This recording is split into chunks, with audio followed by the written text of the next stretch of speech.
Mr. Speaker, I thank you. Mr. Speaker, this is one of those petitions that makes me wonder what it is that we do in this country.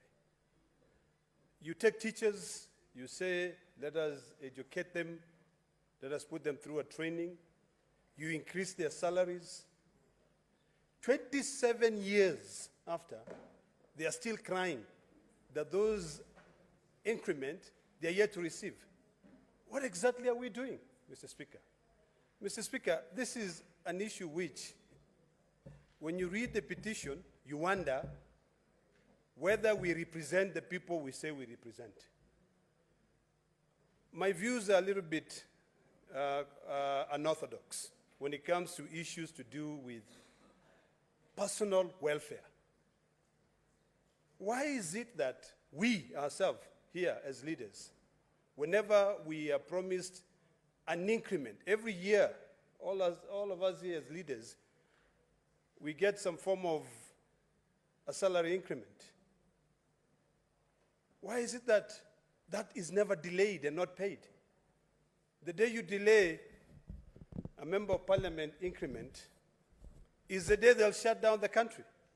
Why can't we treat the teachers, who are the ones who educated us and gave us the wisdom for us to come here and represent them? Mr. Speaker, this does not even ought to become a petition, because one of my biggest pet peeves when it comes to issues of petitions is that, okay, we are here, any member by the Constitution can be able to present a petition to this House, but what happened after that? We interrogate the matter, we call those people, and then after that, we take our findings and we hand over the findings to the petitioner. How is it going to help them?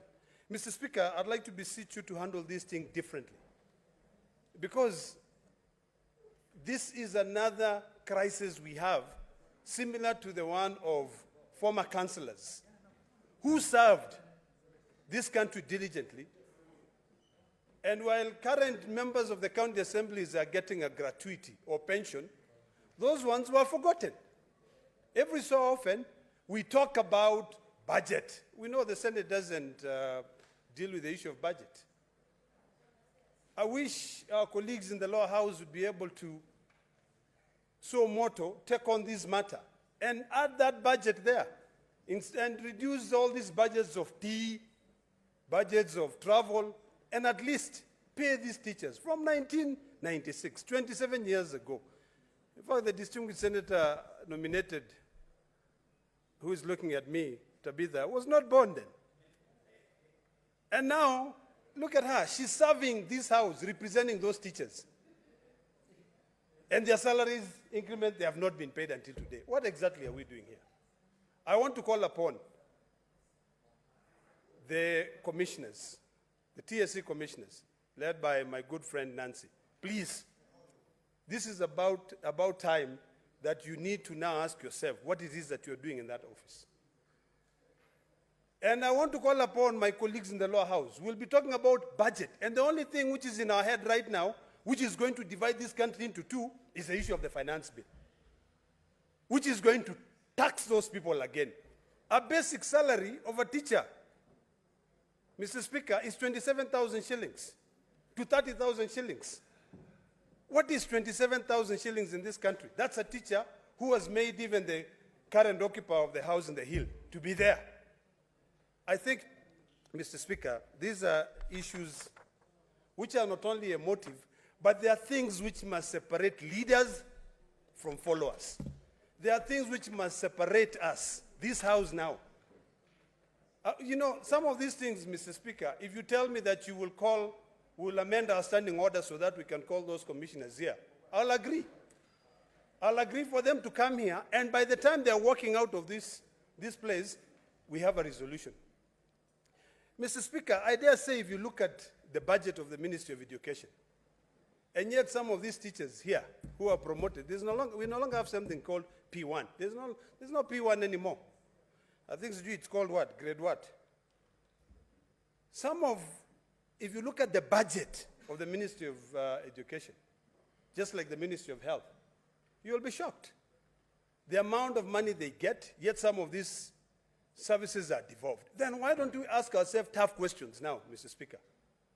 That when we are talking about amending the Constitution or bringing changes, why don't we then devolve education fully, entirely, like other countries? There are other jurisdictions where it's a school district that has to care about the salaries, the benefits of teachers. We are in a very, very tough year. This year, cost of sugar will be more than the cost of a bag of cement. And if we don't even fight to increase this little money, and it's little money, compared to the amount of money we waste. We waste a lot of money. We employ CASs. We give them a lot of money. We fight in courts. If you take a budget of those CASs, you'll send that money to these teachers. I think it's about time that we become our real brothers' keepers and we fight for them. Mr. Speaker, I want to request that when you give instructions and you commit this petition to the Committee on Education, you know, I know the standing order says 60 days, but Mr. Speaker, let them give us a status update on actually what is happening. So that this year, you know, earlier on when we were sitting at the House Business, we were very happy with the work that the distinguished senators, women in this House, members of KEOPA, are doing.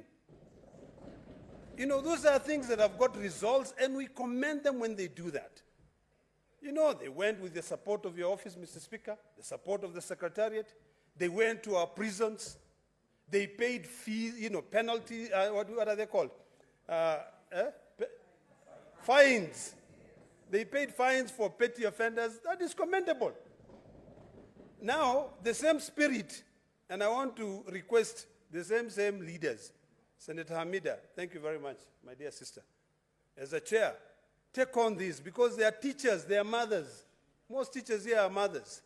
Take on this issue, walk to Nancy's office, and ensure that at least they give them. If there is anything that I'll be happy, increase my tax to pay these teachers, do it.